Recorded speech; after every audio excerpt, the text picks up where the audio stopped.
بسم اللہ الرحمن الرحیم۔ سبق موز کہانیوں میں خوش آمدید۔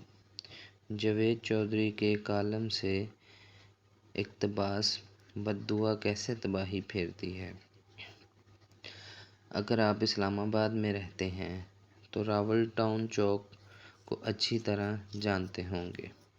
یہ چوک کلب روڈ پر سرینا ہوٹل سے فیض آباد کی طرف جاتے ہوئے آتا ہے۔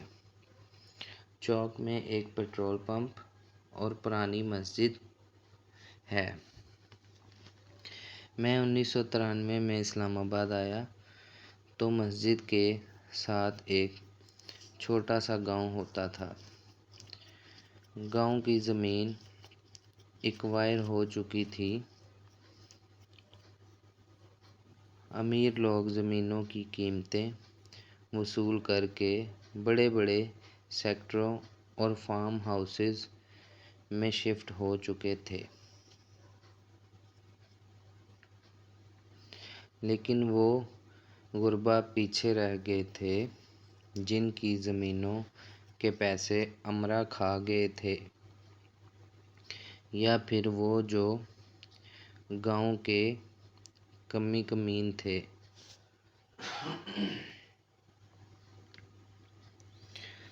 اور ان کے نام پر کوئی زمین نہیں تھی۔ حکومت نے انہیں کوئی معاوضہ نہیں دیا۔ دنیا میں ان کا کوئی ٹھکانہ نہیں تھا، لہٰذا وہ اپنے ٹوٹے پھوٹے گھروں میں مقیم تھے۔ سی ڈی اے اور ضلع انتظامیہ نے ان کو بے شمار نوٹس دیے، مگر مکینوں کا کہنا تھا، ہم کہاں جائیں، آپ ہمیں بتا دیں، ہم وہاں چلے جاتے ہیں۔ حکومت ظاہر ہے ایک ٹھنڈی ٹھار مشین ہوتی ہے، اس کا دل ہوتا ہے اور نہ ہی جذبات، لہٰذا حکومت جواب میں ایک اور نوٹس بھجوا دیتی تھی۔ نوٹس بازی کے اس عمل کے دوران بے نظیر بھٹو اور میاں نواز شریف کی حکومتیں آتی اور جاتی رہیں۔ ضلع انتظامیہ نے جب بھی سویلین گورنمنٹ سے آپریشن کی اجازت مانگی، حکومت نے اجازت نہ دی۔ انتظامیہ ایک بار مشینری لے کر وہاں پہنچ گئی۔ چودھری شجاعت حسین اس وقت وزیر داخلہ تھے۔ ان کو اطلاع ملی تو وہ فوراً وہاں پہنچے اور ذاتی طور پر آپریشن رکوایا، لیکن پھر 1999 آ گیا اور جنرل پرویز مشرف حکمران بن گئے۔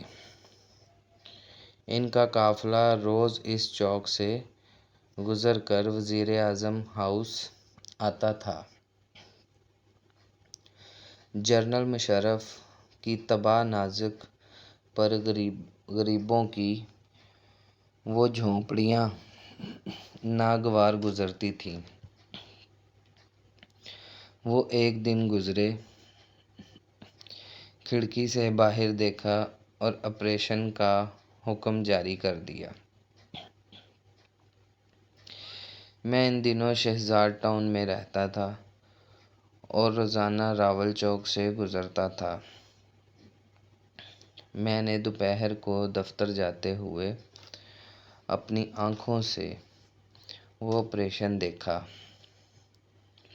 وہ لوگ انتہائی غریب تھے۔ ان کے گھروں میں ٹوٹی چارپائیوں، چپکے ہوئے برتنوں اور پھٹی رضائیوں کے سوا کچھ نہیں تھا۔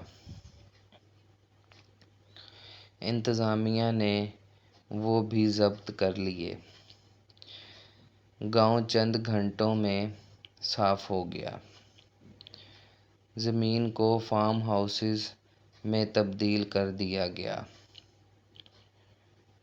اور وہ فارم ہاؤسز امرا نے خرید لیے۔ صرف مسجد اور اس کے ساتھ چند قبریں بچ گئیں۔ وہ قبریں بھی اب کم ہوتی چلی جا رہی ہیں۔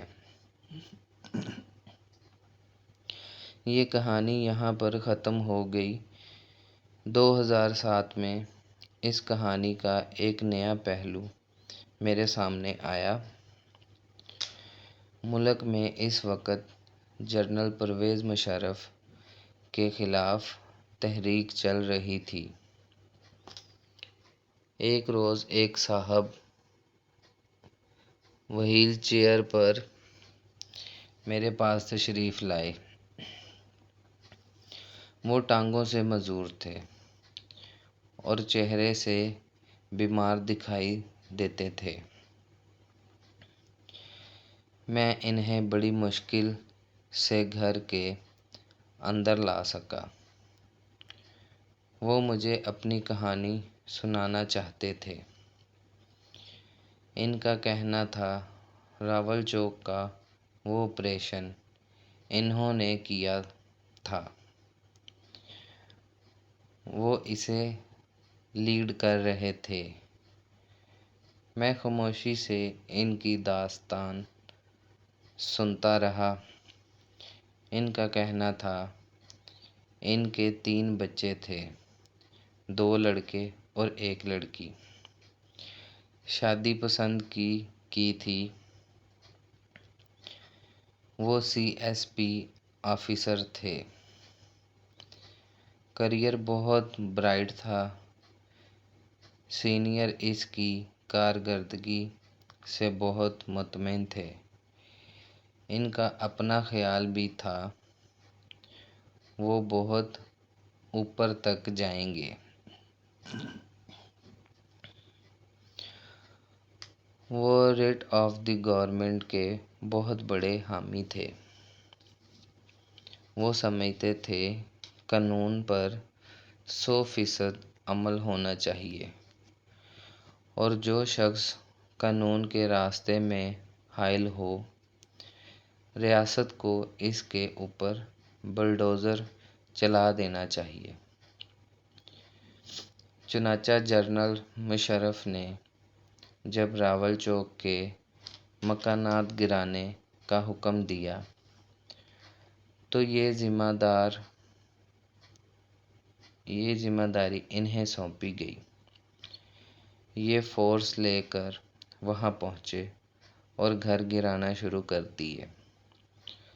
لوگ مزاحم ہوئے۔ پولیس نے ڈنڈے برسائے، لوگوں کو گرفتار بھی کیا اور ایک آدھ موقع پر ہوائی فائرنگ بھی کرنا پڑی۔ بہرحال قصہ مختصر، آپریشن مکمل ہو گیا اور انتظامیہ نے ملبہ اٹھانا شروع کر دیا۔ وہ رکے اور پھر بولے۔ آپریشن کے بعد اینٹوں کے ایک ڈھیر پر درمیانی عمر کی ایک خاتون بیٹھی تھی۔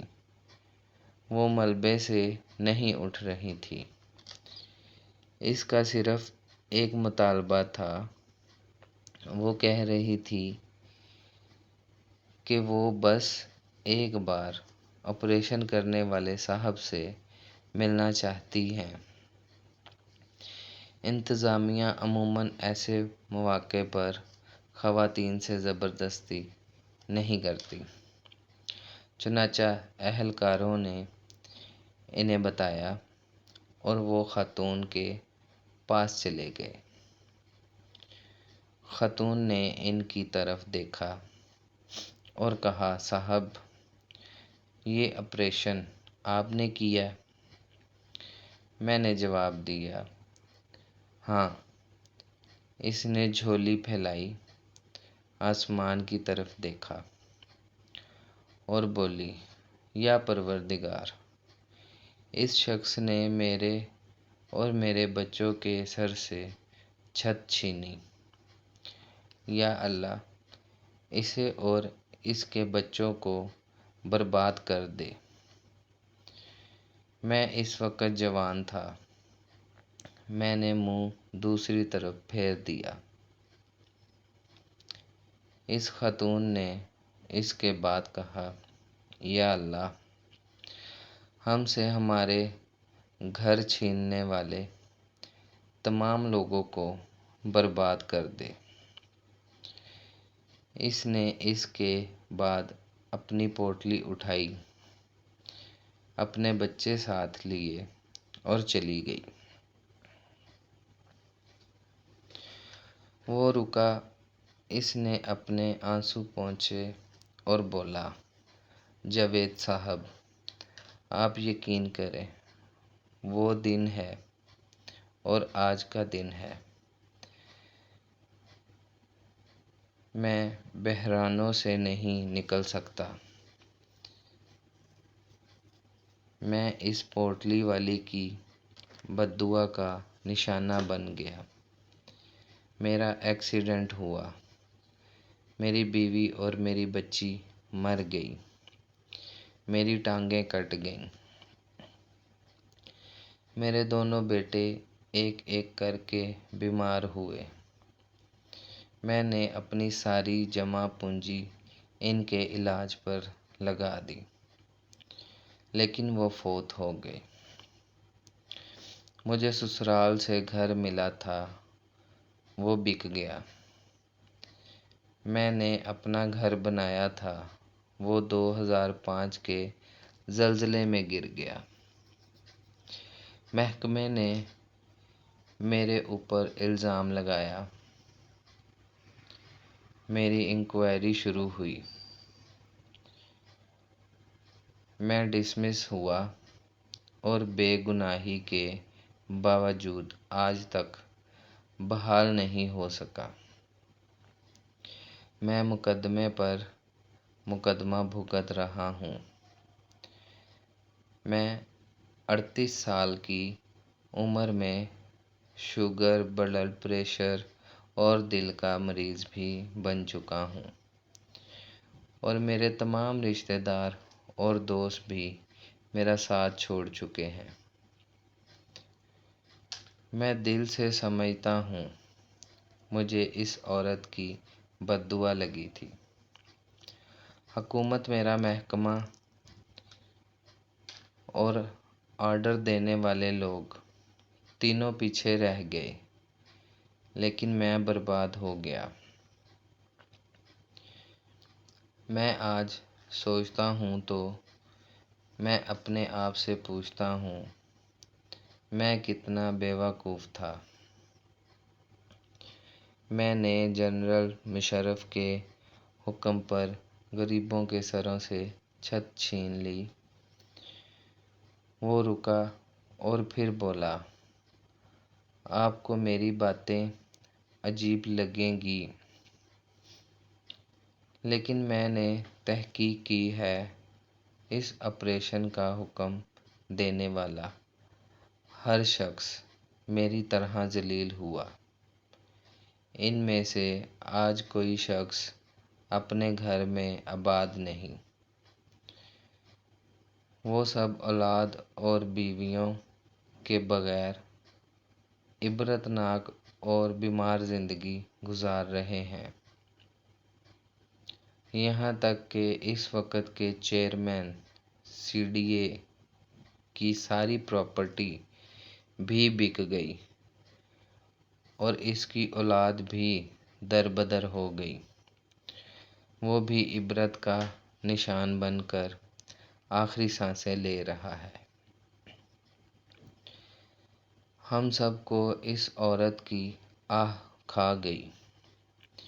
میرا تجربہ اور میرا مشاہدہ ہے، دنیا کا ہر وہ شخص جو کسی کے سر سے چھت اور اس کا روزگار چھینتا ہے، یا پھر کسی معزز شخص کو بے عزت کرنے کی کوشش کرتا ہے، اللہ تعالیٰ اس سے سب کچھ چھین لیتا ہے اور وہ شخص اس کے بعد روز مرتا اور روز جیتا ہے، مگر اس کی سزا ختم نہیں ہوتی۔ لہٰذا آپ جو دل چاہے کریں، لیکن کسی کی بد دعا نہ لیں۔ دنیا کے تمام عہدے، کرسیاں اور تکبر عارضی ہوتے ہیں، یہ پیچھے رہ جاتے ہیں، اور دنیا اور آخرت دونوں میں صرف پوٹلی والیوں کی دعائیں یا پھر بد دعائیں کام کر جاتی ہیں۔